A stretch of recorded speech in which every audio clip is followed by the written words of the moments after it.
Rallies and vigils planned across the country, coming almost 1 week after the verdict in the George Zimmerman trial. Hello, everyone. I'm Kelly Wright. I'm Jamie Colby. Good to have you here. This is a brand new hour inside America's News headquarters, and we want to give you a peek at this. Demonstrations are scheduled today in 100 cities, including New York, Miami, Washington, D.C., Atlanta, and Philadelphia. All of this after the Florida jury found the former Neighborhood Watch volunteer not guilty in the death of Trayvon Martin. Brian Yanis is live in Lower Manhattan, where there's also a rally there.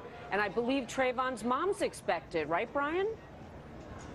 That's right. Sabrina Fulton just addressed the crowd probably 25 minutes ago, in which she said it's time to move on past the verdict and kind of move forward. And that's what everyone here is doing. If you just take a look behind me at the crowd, it has literally doubled its size, probably more. We're estimating more than 500 people are here from less than an hour ago. People are holding up Stand for Justice Trayvon Martin cutouts. They're holding posters. They're bringing their kids. They're holding umbrellas. It's 90 degrees out here. It is really hot. We're just getting off of our first heat wave. So people are just here and they're energetic. We spoke to one protester who came to New York City as a tourist and found herself right in the middle of everything when she jumped into the crowd.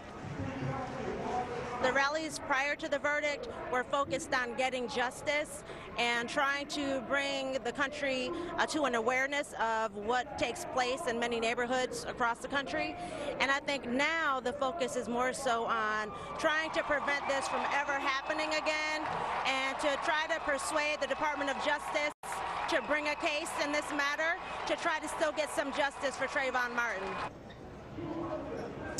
That's exactly what these 100 vigils, planned 100 vigils across the country, are meant to do. They're meant to move forward past the verdict. That's what organizers and people here are telling me. You know, they're not only here in New York City. You had mentioned it before, Jamie. We have protests in Philadelphia and in D.C., in Atlanta, where the crowds are said to be growing from a few hundred, and they're very vocal. They're using their bullhorns and they're using they're chanting. This is a far cry from the protests we've seen maybe a week ago in Los Angeles, for instance, where they were described as more violent, where protesters went in on the highways and blocked interstates. But here, right now, at the vigils, especially here in downtown New York City, they're talking to the crowd. The crowd is energetic, and it's about moving forward. You know, part of it is, the main thing is that they really want to put pressure. They want to put pressure on the Department of Justice to really look into possible civil rights violations that George Zimmerman might have had when he shot Trayvon Martin.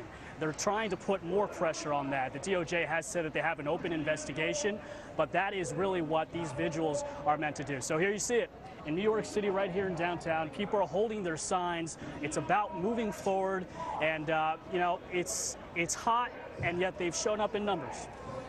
All right, thank you so much for the report. We'll check back with you to see what is happening, at least at the one in Manhattan. We're monitoring all of them.